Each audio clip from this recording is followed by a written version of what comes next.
Alright, so we've covered the A to Z's of what you need to be including in all of your promotional packages. High quality promo shots, and once again, yes, you should use a professional to take these for you. Great professional sounding recording of your music, well produced, and make sure that it has your best songs. Not the ones you love, but the ones that your fans and industry people think are your strongest songs. Remember, this is extremely important. Press clippings, band reviews, and music reviews, and of course your references that you've gathered from your various gigs and tours. These are an invaluable component of your promo package, and of course your band bio and cover letter. My recommendation is to have it written by a pro, but if you've got a writer in the band, then have them write it out for you, but make it professional, clear, and straight to the point.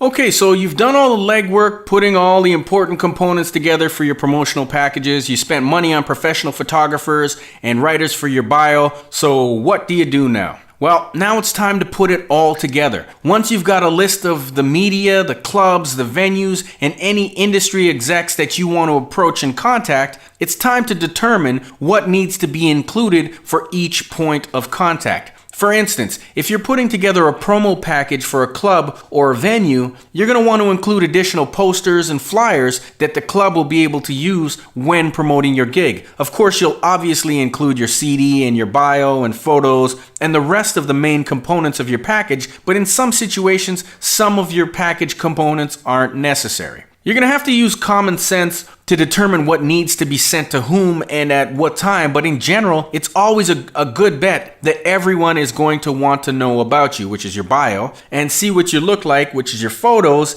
and hear what you sound like, which of course is your CD. Apart from that, the extras that you might include, like posters and flyers, are more for the clubs and the venues, so you can use that as a basic guideline, but for every opportunity, be sure to ask yourself if what you're sending out is relevant to the reader, and if it's not, then just don't send it. If your message needs a little more, then include what you think it needs. Basically, there's really not a one-size-fits-all scenario when it comes to sending out your promotional packages, but in general, and if you're in doubt, then it's better to include more information than, of course, to include too little. Now, a lot of bands at this point start complaining about how much work is involved in getting all this stuff prepared, and they don't want to spend money on a professional photographer and professional writers and all that good stuff. But what I tell them is that this is your career. No one can manage it for you but you. And to find success in the music business is going to take some work on your part, and it's going to cost you some money as well. If you're not willing to do the work for yourself, then who's going to do it for you? And in a nutshell, yes, this groundwork is absolutely necessary, and once you've done it, you probably won't have to do it again for at least 2, maybe 3 years. Unless things change drastically for you, you're going to be using the same photographs for both years.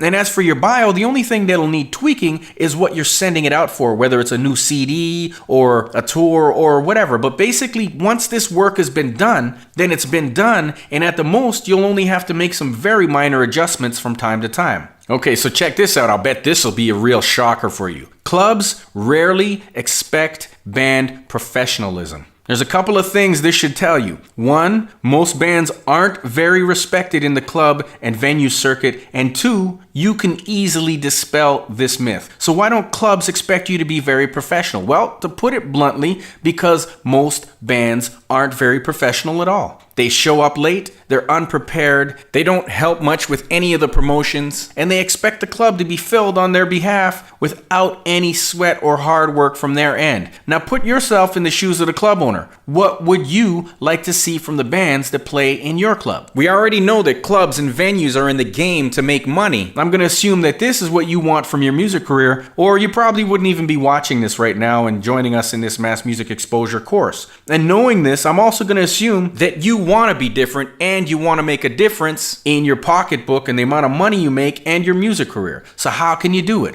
Well, to start, change the bad habits to the good ones that I'm about to talk about. It's really that simple. And it's even simpler for those who actually take action action on what I'm about to cover, because let's face it, about 85% to 90% of the people who join this course will actually go out and take action on what we're covering. Now that may sound harsh, but it's really a gut check for you, because when you think about it, you're going to start to realize that that's how easy it is to be better. Do what everyone else won't do and you'll succeed. Even if you only do 50% of what I'm teaching here, you're going to be that much more ahead of everyone else in your industry, which is pretty cool when you think about it. So what's going to set you apart from everyone else when it comes to promotion? How can you be different? What's going to get you those gigs that the clubs save for the quote unquote big bands? And most of them do come from out of town as well, the big bands out of town, right? Well, for one thing, because clubs don't really expect much from bands in general, when you do provide them with promotional tools, you're going to immediately set yourself apart from everyone else. And it really doesn't have to cost that much to do it either. Think about how easy it would be for you to take some of those promo shots you've paid for and to make up some fancy 11x17 posters that the venues you play in can use to post up on the club walls and at the front door. Now, these things make you look like a big time band to everyone who frequents that club. They're now seeing you as a big band, and that's exactly what you want. Plus, the club owner is also looking at you through different colored glasses. He's beginning to see you as a lot different than most of the bands he deals with.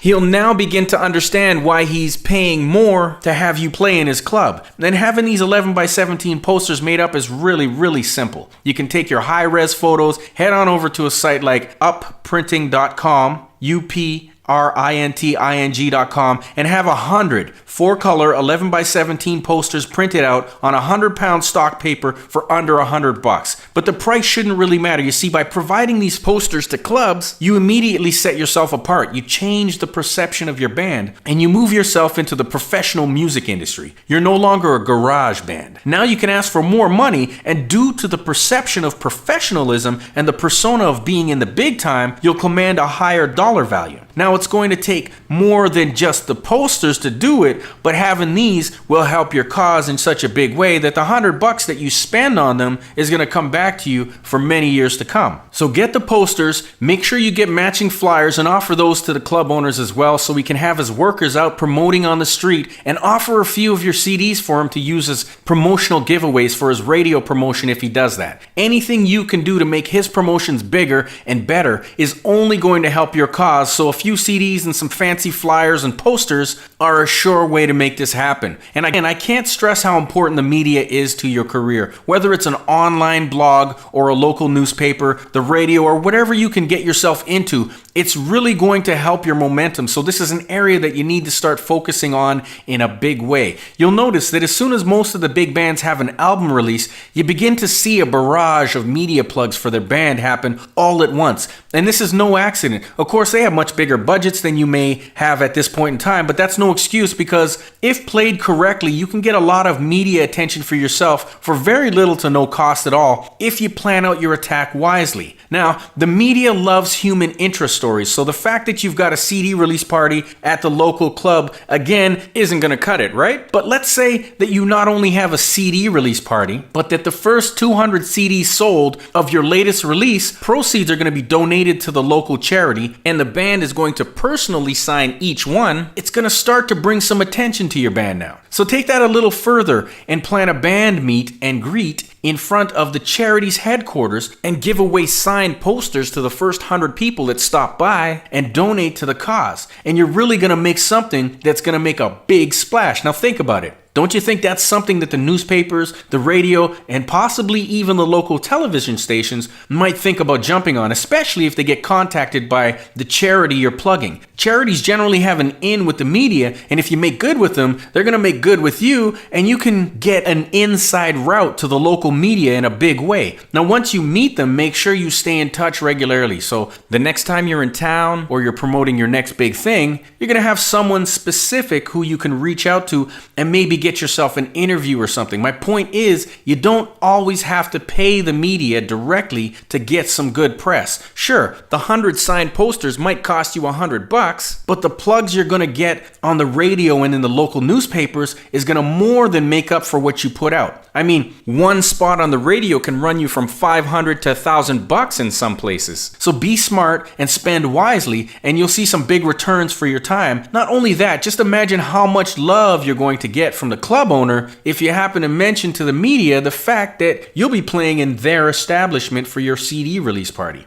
I guess what I'm really getting at here is that to be perceived as a quality band, you've got to find ways to market quality to your fans. When they see you in the papers and hear about you on the radio and see your big ass posters plastered all over the clubs and a bunch of kids their age are talking about how they got a personally signed poster, and every time they walk by the club you're playing in, someone hands them a professional 4-colored flyer, they start to see you in a different light. Not a lot of bands go to the trouble of marketing themselves in big ways, and if you do, your fans will start to see you in a big way. You'll be changing their perception of you being a little garage band to a big act, and this perception is going to pay off for you in big ways for a long time to come. By promoting your band as if you're already a big band, people will easily see you as what you're acting like. So if you skimp out and act like a garage band, then that's exactly what they'll think of you as. It's pretty much like life in general. If you act like the bee's knees, then you generally get treated like that. So why not use this to your advantage and act like you're already there? It might cost you a little more, but in my books, the bands that invest heavily in their self-promotion tend to have the biggest returns in the long run. And skimping out on your band is definitely not the way to go. So if you're all working, if you've got jobs now, put aside some money every week to go towards band promo. Even if you can only afford $20 to $30 each week. So let's say each person in the band can afford $25 a week, every single week. That works out to about $100 a week and $400 a month that you can put towards your band's promo.